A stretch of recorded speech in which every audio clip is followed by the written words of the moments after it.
Alors, faut-il ou pas s'inquiéter de cette pénurie de puces électroniques? La situation est si tendue que de plus en plus de constructeurs automobiles, encore Ford, il y a de ça quelques heures, General Motors, ou encore Volkswagen en Allemagne, Honda au Royaume-Uni. Bonjour Philippe Ascande. Bonjour David. Bon, éditorialiste au Monde, au-delà encore une fois de ces constructeurs, il y en a d'autres, je ne les ai pas tous listés, qui ferment partiellement, totalement leurs usines, temporairement, en tout cas sur une durée plus ou moins longue. C'est l'ensemble du secteur automobile qui aujourd'hui est affecté par cette pénurie de puces. Déjà, pourquoi est-ce qu'elles sont si indispensables, si nécessaires aux voitures? Parce qu'on peut avoir j'ai lu, jusqu'à 100 microprocesseurs dans une seule voiture.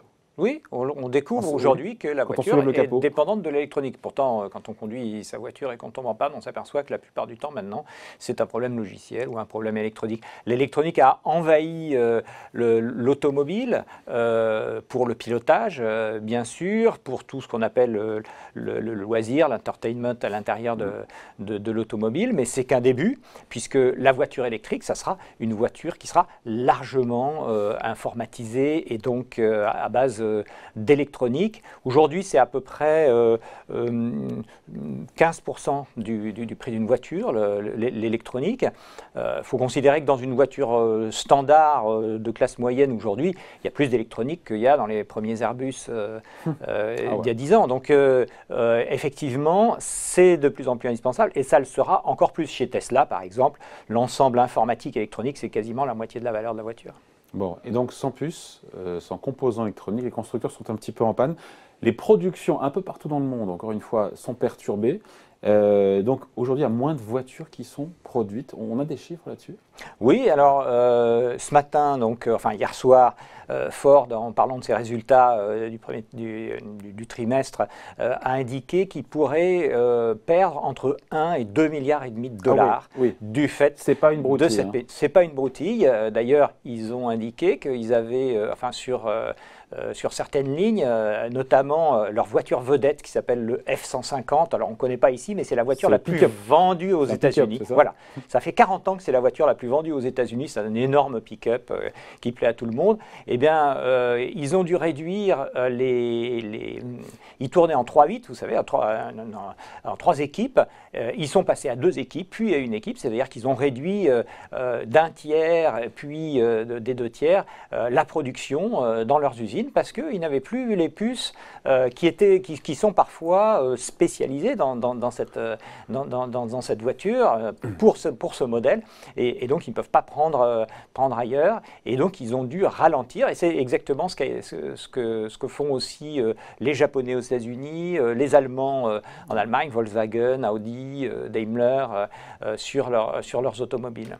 Ouais. Et au final, en nombre d'autos, on sait combien il va manquer en termes de production d'automobiles cette année Alors, la dernière projection qui a été faite, c'est par l'Institut, le cabinet d'analyse IHS Markit, qui, lui, a estimé ça à plus de 675 000 voitures. Le nombre de voitures par an produites, ça n'a pas l'air non plus…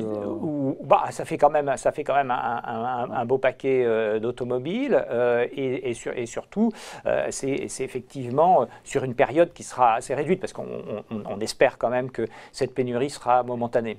Comment en est-on arrivé là? Pour autant, encore une fois, mais enfin, on pourrait en citer d'autres, de constructeurs qui sont en train les uns après les autres de réduire, voire de fermer des usines. Les fabricants de semi-conducteurs, on en connaît en Europe. On a eu le patron d'STMicro qui est venu voir il y a peu de temps. On a Infineon en Allemagne, on en a au Royaume-Uni. Mais globalement, en fait, tout ça se produit évidemment en Asie. Qu'est-ce qui se passe? On va pas dire qu'ils organisent la pénurie, ils sont dépassés par la demande, mais la demande émanant du secteur auto ou la demande même de composants qu'on retrouve dans les téléphones, dans les consoles de jeux, dans les téléviseurs, et j'en oublie, les PC. C'est exactement ça. C'est-à-dire, en fait, c'est la conjonction de 2 éléments. D'une part, le fait que la pandémie a fait exploser la demande dans tout ce qui est électronique. Alors, les ordinateurs portables, les téléphones, les consoles de jeux, tout ce qui organise cette activité, le télétravail, le fait qu'on est scotché chez soi et que donc on a d'autres loisirs. Donc la demande, on le voit dans les ventes, par exemple des consoles de Sony récemment, on le voit aussi. D'approvisionnement. Absolument, rupture d'approvisionnement, les très très bonnes ventes d'Apple sur leurs portables, et puis alors sur les ordinateurs, notamment les ordinateurs portables, il y a eu un boom terrible parce qu'effectivement avec le télétravail, tout le monde avait besoin. Donc grosse demande. Et ces gens-là, ce sont les clients clients traditionnels, ce sont les clients les plus importants. Les clients de la tech. Les clients de la tech. Donc ce sont les clients de ces fameux producteurs de semi-conducteurs. Ouais. Et donc ils les servent évidemment en premier. Et puis pour l'automobile, qui sont en général souvent, enfin jusqu'à présent, des composants un petit peu moins sophistiqués, eh bien ça venait après, sauf chez certains producteurs comme NXP, qui est un néerlandais, qui est l'héritier de Philips, qui lui est spécialisé dans les composants automobiles. Mais pour la plupart des fabricants de composants, eh bien ils ont été eux débordés un petit peu par ce boom. Et puis alors de l'autre côté, eh bien, il y a l'incroyable boom de la voiture électrique. Hein. Alors, le marché de l'automobile s'est plutôt mieux comporté que ce qu'on pensait. En 2020 En fin 2020. Fin 2020, ouais. Et l'automobile électrique, alors là, ça a été multiplié par 2 ou 3, les ventes, hein, comme en France d'ailleurs, mais dans tous les autres pays. Et une voiture électrique est très consommatrice de composants. Et pourquoi ils n'ont pas été électroniques. servis, les constructeurs automobiles? Parce qu'ils ne sont pas aussi, c'est pas des clients aussi importants pour les semi-conducteurs que la tech, c'est ça? Non, mais c'est parce que... Et puis il y a beaucoup moins de voitures produites aussi en 2020, pour le coup, donc j'imagine qu'il y a peut-être une moindre demande en 2020. Oui, de la part des constructeurs. C'est exactement, finalement, c'est exactement l'histoire des vaccins, c'est-à-dire ou des masques. Ou tout ça. C'est-à-dire qu'on avait programmé, on avait fait des projections, des anticipations, et puis elles se sont révélées complètement fausses parce que la demande était plus forte que prévu, elle est arrivée plus tôt que prévu, et là, effectivement, la demande notamment sur les voitures électriques, sur l'automobile en général et sur les voitures électriques a été beaucoup plus forte que prévu. Et donc tout ça, ça fait un goulot d'étranglement. Il y a plus de demandes côté électronique, il y a plus de demandes côté voiture. Et en face de ça, il y a des acteurs... Voilà, c'est ça qui m'intéresse maintenant, c'est en face de ça. Voilà, en face de ça. Ils ont qu'à produire plus en Asie, en Europe. C'est une production qui est, d'abord pour l'instant, en ce moment, elle est à flux tendu. C'est une production extrêmement sophistiquée. Hein. C'est plus sophistiqué probablement de faire une puce électronique de dernière génération aujourd'hui, même qu'un vaccin. Ça demande des usines absolument colossales, avec des fabrications dans des salles blanches, des types habillés en cosmonautes, des gravures qui sont maintenant largement en dessous du micron, hein, et donc des gravures de puces, hein, puisque tout ça se fait sur une puce qui fait la taille d'un ongle. Hein, ce qu'on appelle une puce, c'est finalement un semi-conducteur. Hein, donc, et tout ça fait que la flexibilité, elle a quand même ses limites. Et puis, il y a relativement peu d'acteurs. C'est-à-dire que plus les puces deviennent sophistiquées, alors sophistiquées pour une puce, ça veut dire que... Ça veut dire quoi, effectivement? Elle fait quoi, la puce? Alors, la puce, elle fait tout ce qu'on veut. En gros, une puce, c'est un assemblage de transistors qui font passer du courant ou pas et qui permettent de faire des calculs, des choses très simples et puis des choses extrêmement compliquées, de l'intelligence artificielle, etc., en fonction du nombre de transistors qu'on peut mettre sur une puce. Aujourd'hui, on peut en mettre des millions sur une puce de la taille d'un ongle et en fait, ça dépend de la finesse, de la gravure qu'on fait sur des disques qui sont en silicium. Et donc, en fait, la sophistication, ça veut dire qu'on peut faire plus de calculs sur une seule petite puce. Aujourd'hui, alors il y a une loi qui s'appelle la loi de Moore, qui disait que finalement tous les 2 ans, eh bien, on multipliait à prix égal, ou la puissance de calcul par 2. On multipliait la puissance de calcul par 2 sur une même puce. Aujourd'hui, ça devient tellement compliqué. On arrive pratiquement maintenant à une taille qui se rapproche de l'atome.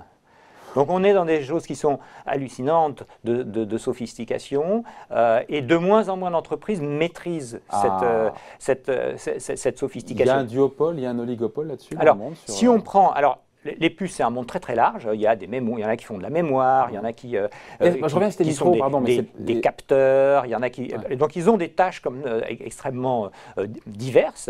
Et puis si on prend la catégorie reine, on va dire, la plus sophistiquée, ça s'appelle le microprocesseur. Microprocesseur, ça veut dire que c'est la centrale, c'est le cerveau. c'est le cerveau de la machine. Je pense à Intel. Voilà, c'est Intel Inside, on se souvient de ça. C'est-à-dire que c'est celui, vous savez, quand on achetait un PC, on disait je veux alors le Intel numéro tant parce que c'est celui qui est le plus rapide, etc. Donc c'est l'intelligence de l'ordinateur qui est dans ce microprocesseur et c'est lui qui pilote finalement toutes les autres puces qui vont faire du graphisme, saisir des capteurs pour prendre des photos, etc. Donc c'est la ligne de pilotage. Aujourd'hui, la finesse de gravure, donc qui détermine le nombre de calculs qu'on peut faire, donc la puissance d'un microprocesseur, elle approche de quantités extrêmement petites, hein, de l'ordre du nanomètre. Et aujourd'hui, il n'y a plus que sur les dernières générations, il n'y a que 2 constructeurs qui sont capables, c'est Samsung et TSMC. TSMC qui est un fabricant taïwanais, c'est lui qui fabrique pour la plupart des grands producteurs de puces dans le monde aujourd'hui, parce qu'on a eu une dissociation entre ceux qui concevaient la puce et ceux qui la fabriquaient. Et TSMC aujourd'hui, une usine nouvelle, parce qu'à chaque fois qu'on fait une génération, on fait une nouvelle usine. Une nouvelle usine aujourd'hui, c'est 10 milliards, et la dernière génération, ce sera 20 milliards. C'est-à-dire la barrière à l'entrée. C'est la barrière à l'entrée est absolument colossale. Donc Samsung a jeté toutes ses forces là-dedans. C'est le numéro 1 mondial des mémoires. Et TSMC, c'est le numéro 1 mondial de tout ce qui est microprocesseurs, semi-conducteurs. Et ces deux-là sont en flux tendu. Et ils ont le gros du marché à eux deux. Et alors, eux, ils ont le gros du marché sur un certain type de puces, notamment les mémoires, les microprocesseurs. Mais nous, les Européens, on fait quoi là-dedans? Et nous, les Européens, on fait des puces, mais on fait des puces qui sont spécialisées dans la radio. Par exemple, ST Micro en fait beaucoup qui font marcher les différents capteurs qui sont sur votre smartphone. Et Infineon aussi fait un certain nombre de puces avec des fonctions spécialisées. Et donc, mais de niche, vous écoutez. C'est-à-dire que c'est pas des niches parce que c'est des très gros marchés, mais ça n'est pas sur effectivement cette gamme. Alors, quand ils le font, c'est parce qu'ils le font fabriquer par TSMC. Donc, c'est compliqué, mais en fait, il y a aujourd'hui des producteurs de puces. Alors, aux États-Unis, il y a un qui s'appelle Nvidia, par exemple, que tous les gamers connaissent parce que c'est le roi des cartes graphiques qui sont sur les ordinateurs. Là. Bon, Nvidia ne fabrique aucune puce. Il les fait fabriquer par TSMC. Et c'est lui qui veut racheter, par exemple, ARM, une autre société britannique qui fait de l'architecture de puces. Donc, et de plus en plus, c'est tellement cher de les fabriquer que tous les fabricants, tous les vendeurs de puces, on va dire, progressivement ont sous-traité la fabrication à 2 spécialistes que sont TSMC et Samsung. Il y en a d'autres, hein, bien entendu, qui aussi se sont spécialisés là-dedans. On appelle ça des fonderies. Mais disons qu'eux, ce sont les plus en avance technologiquement et donc ils sont loin devant les autres.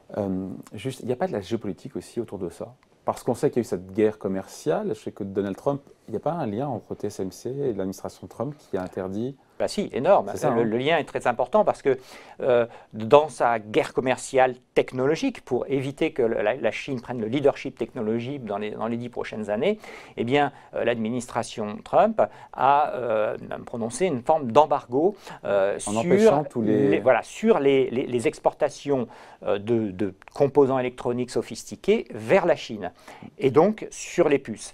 Et comme TSMC est taïwanais, donc assez proche des États-Unis, commerce en dollars, eh bien, il a été contraint d'arrêter de fournir, notamment Huawei, le chinois, et d'autres constructeurs. Alors, les Chinois eux-mêmes ont leur propre producteur qui s'appelle, le plus important s'appelle SMIC, Shanghai Semiconductor Manufacturing, mais cette société n'est pas encore au niveau technologique des Coréens, des Taïwanais ou des Américains comme Intel. Donc, effectivement, l'idée, et ce SMIC en question d'ailleurs, est sur la liste noire, a été placé sur la liste noire, donc il ne peut pas vendre non plus à l'extérieur. Donc on est dans un système aujourd'hui de géopolitique qui est en train de s'installer et qui est dû notamment à la dépendance très forte à un très petit notamment nombre d'acteurs. pour nous Européens, dépendance très forte pour nous Européens pour le coup.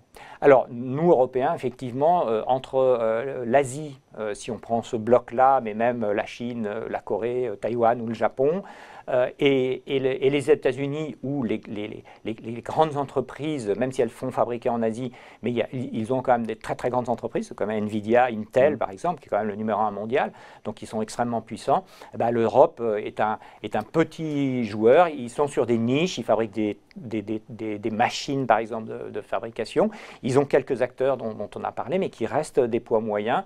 Et effectivement, quand ARM, la société britannique, a fait l'objet actuellement d'une proposition d'acquisition par Nvidia, 40 milliards de dollars, c'est la plus importante qu'il n'y a jamais eu. Ça tique au niveau du gouvernement. L'acquisition, ça commence à tiquer parce qu'on se dit, mais c'est quand même un fleuron qui passe dans des mains américaines. En 10 secondes, parce qu'il faut qu'on se quitte là-dessus, cette pénurie de semi-conducteurs, elle est appelée à durer ou est-ce que c'est une histoire de quelques semaines ou peut-être que sur 2021 on est plombé, en tout cas en difficulté? Je pense que ça va se réduire progressivement parce qu'il y a des grosses capacités industrielles, parce que les Coréens et les Taïwanais savent assez bien gérer ce genre de situation. D'autre part, il y a des usines qui sont en projet, notamment aux États-Unis. Donc je pense que dans les mois qui viennent, ça va s'atténuer. Mais c'est vrai que la crise, comme elle l'a fait pour d'autres domaines, pour pratiquement tous les domaines de l'économie d'ailleurs, elle a mis le doigt, elle perturbe et elle met le doigt sur un sujet qui est notre dépendance vis-à-vis des grands producteurs de puces électroniques. Voilà, c'est très clair et très complet. Merci beaucoup. Explication signée Philippe Escande, éditorialiste au Monde. Merci Philippe, bonne journée. Merci David. Bye.